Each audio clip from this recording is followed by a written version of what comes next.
Je m'appelle Claire Prieto, je suis freelance et je crée des chatbots pour des entreprises qui veulent utiliser cette technologie exceptionnelle au service de leur marketing et de leur service client.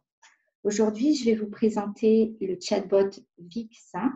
Vic a été créé par la startup WeFight qui est basée à Montpellier.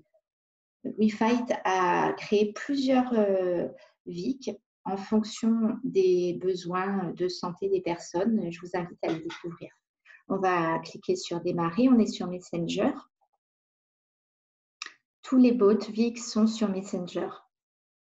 Hello, je suis Vic, le petit robot. Tu es touché par le cancer du sein. Je suis là pour t'accompagner, répondre à tes questions et plus encore. Un ton assez léger par rapport à une grave maladie qui a été choisi par la start-up et qui fonctionne bien.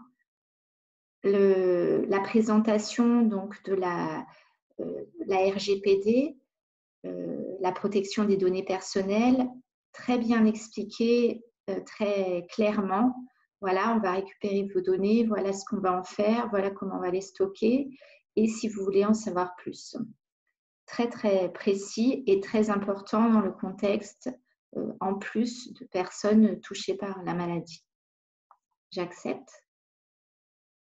Ensuite, on va avoir un menu, donc on part dans deux catégories qui vont ouvrir sur des choses très différentes. Est-ce que je suis le patient ou est-ce que je suis un proche? On va cliquer sur proche pour voir comment est proposé l'accompagnement de l'aidant.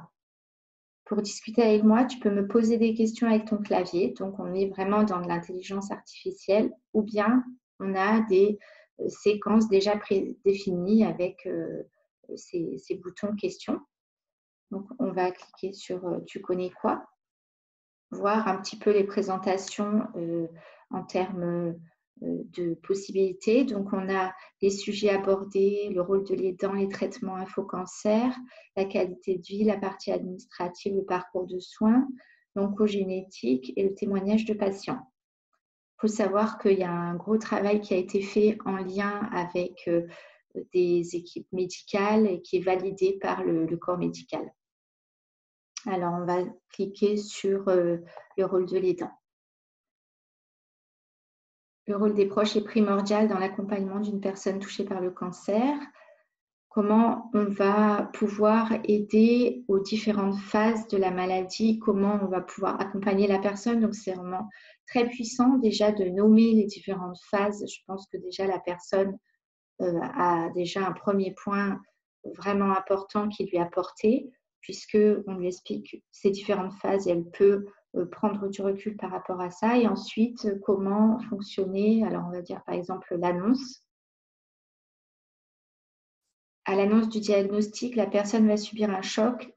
Voilà, comment ça fonctionne au niveau psychologique, comment au niveau collectif on perçoit ce mot cancer, en fonction du stade, qu'est-ce que ça évoque, comment on en parle aux enfants. Je trouve ça très important d'accompagner aussi à ce niveau-là. Je vais taper un mot un peu, voilà, les préoccupations, les peurs, les angoisses. Je vais taper mort, voir qu'est-ce que le bot me répond. Les malades en fin de vie ont des droits. Donc, on me rapporte un certain nombre d'informations sur l'accompagnement de fin de vie, les soins palliatifs, l'aide psychologique, différents sites d'information. Voilà, ce bot est vraiment extrêmement bien fait. Je trouve ça hyper audacieux d'avoir osé parler de ces questions avec un bot qu'on assimile plutôt à des choses légères ou voilà. Et en fait, non, ils arrivent à parler de sujets extrêmement sérieux, de véritablement accompagner. Ils proposent également la possibilité de recevoir des messages réguliers. Et ça, je trouve que c'est vraiment un plus également. Parce que la personne qui reçoit tous les jours un message de dire voilà comment ça va, etc., ça peut être vraiment puissant. Alors, là, j'ai mis message. Elle me dit que pour ne plus recevoir de message, je clique sur le bouton. Et quand je peux recevoir un message. En fait, il y a un endroit où on peut s'abonner, choisir ce qu'on souhaite recevoir. Voilà, et j'ai dû déjà m'abonner, donc il a dû m'enregistrer. Là-dessus, je vais mettre menu. Et menu, il va revenir à la présentation de départ. Gérer les abonnements, voilà. Je peux t'envoyer des conseils sur la nutrition tous les 15 jours ou des témoignages d'autres patients. Tu peux aussi suivre les questions du jour. Voilà, et je choisis je m'abonne ou non merci. Voilà, j'espère que vous avez apprécié cette présentation et je vous dis prenez soin de vous.